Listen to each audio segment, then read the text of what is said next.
All right, so this section is 4B. It's the resuscitation team roles, adult and pediatric.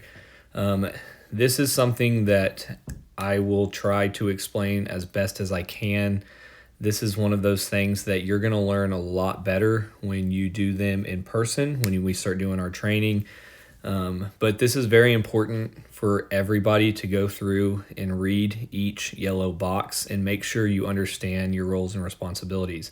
If you haven't been in this system before within the OMD system and you've never used this pit crew model, then it will be challenging regardless of how much EMS experience you have.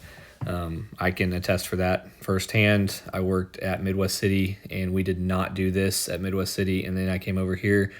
I can tell you it does make a big difference.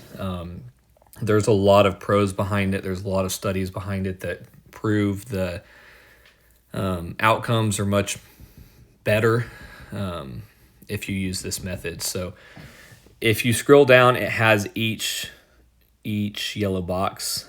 It goes through 2-person CPR, 3-person CPR, 4 and 6 and 5. 5 and 6. So the 2-person CPR is really going to be for an ambulance or maybe an ALS brush pumper on the fire department side. The 3-person CPR is going to be for our rescue ladders that typically have 3 people staffed on them. The 4 is going to be for the engines, if the engines are on scene and the ambulance isn't, or even if you have an ALS brush pumper and then an ambulance with 4 total people. The 5 could be a rescue ladder plus an ambulance, and then the 6 is the most common. That's going to be our 4-person engine crew and then our 2-person ambulance. And so it just kind of goes through and expresses the responsibilities for each person, the roles for each person, and where they need to be placed. So if you look over here on the left side, this big yellow box here, it's position P1, and P1 is going to be on the patient's right side. So if you're P1 and it's a 2 rescuer cardiac arrest, like we talked about, you'll do chest compressions for 60 seconds. So regardless of how many people you have on scene, each person will do chest compressions for 60 seconds, or they'll alternate every 60 seconds. That doesn't necessarily mean each person is doing compressions, but you will swap compressors every 60 seconds nonetheless. So I can tell you firsthand, I'm allowed to say this because I am a firefighter, but firefighters will tell you that they do not need to switch. If they're in fantastic shape, whatever it is, they don't think that they need to switch. They think they're not tired and that they're doing a good job. Howerton can show you the statistics later on if you want to see them, but if you do compressions after 60 seconds, the quality of your CPR decreases dramatically. So really make sure that you are stressing that everybody is swapping every 60 seconds. Another pro behind swapping every 60 seconds is it really helps you with keeping your times and knowing when you're going to stop for a rhythm analysis, when you're going to stop for medication administration, anything like that. So it just makes things flow way easier. So for this P1 position, if there are more than 2 rescuers, we talked about compressions for 1 minute. Again, for rescue CPR, it's 80 per minute. For the standard CPR, it's 110 per minute. You will alternate compressions with P2. P2 is over there on the right. We'll talk about P2 here in a second. It's essentially the same, but it is a little bit different. I'm not going to read each single bullet point just because we've talked about some of this already, and we'll talk about some of it as we go further on.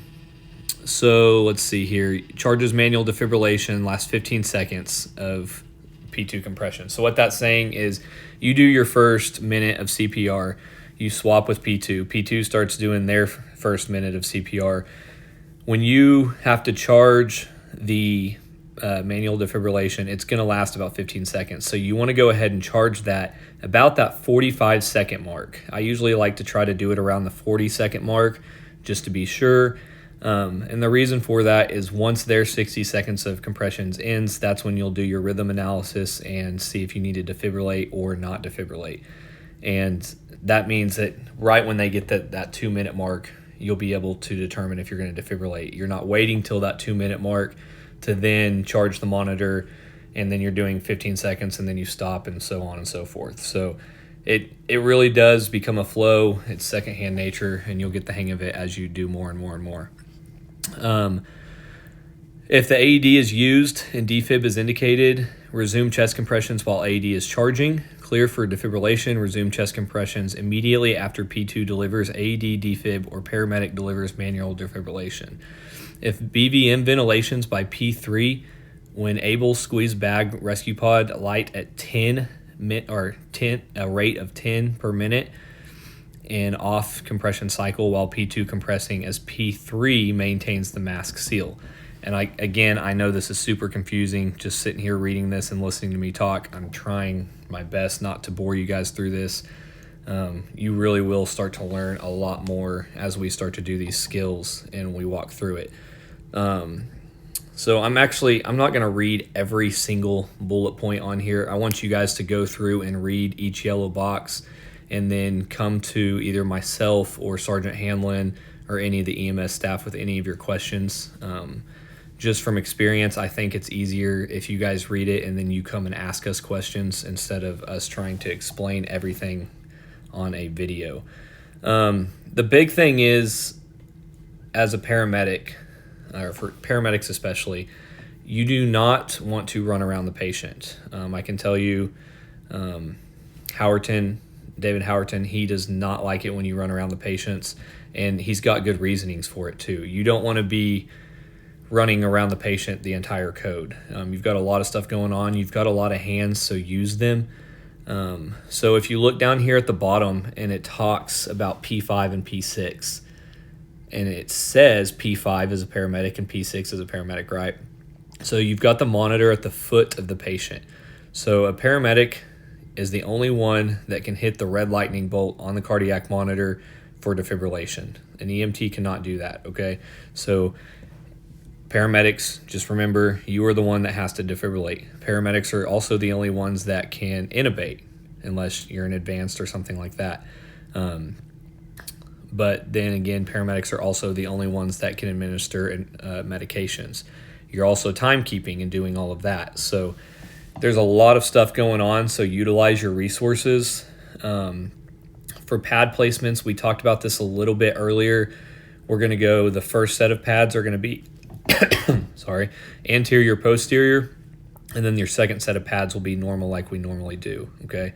So again, if you have any questions, please reach out. Read this. When we start doing our cardiac arrest scenarios, our mega codes and stuff like that, we'll hit this pretty heavy and we'll go through this again. I just wanted to show you guys real quick this specific protocol, and just so you kind of understand how it works, and so when you're reading it, you're not lost. So it is pretty simple. If you look at it, at each top of the yellow box, it explains each position. I understand not every time you will have this many people, but if you do know these positions and know what to do, and as the paramedic, you're delegating. That's really what you're doing. You're making sure everything's going smooth, it's going fast. And that's really about it that I can think of right off the top of my head. So yeah, we'll keep moving on, keep pressing forward. If you guys have any questions about this, please reach out.